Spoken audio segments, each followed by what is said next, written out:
আসসালামু আলাইকুম, welcome to my মুন্নামিয়া ব্লগসে।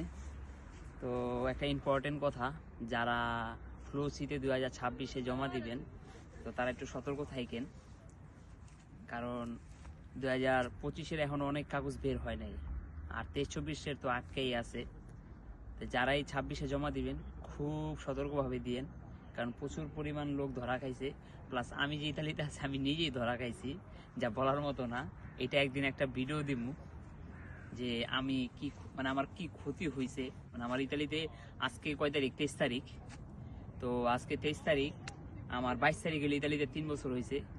কিন্তু আমি এই মানে আমার এই কাগজের বিষয় ফ্লুসিতে আইসা, প্লাস আমি 2টা কাগজ জমা দিয়েছিলাম, মানে আমারই আপন ভাই আর একটা খালতো ভাই।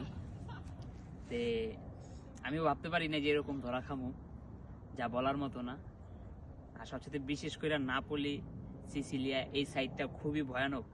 মানে এই সাইডটা না যাওয়াই ভালো, কারণ এই সাইডের 80% কাগজই সম্ভাবনা একদম জিরো। 20% হইব, যাও হইব 20%, আর 80%ই হইব না।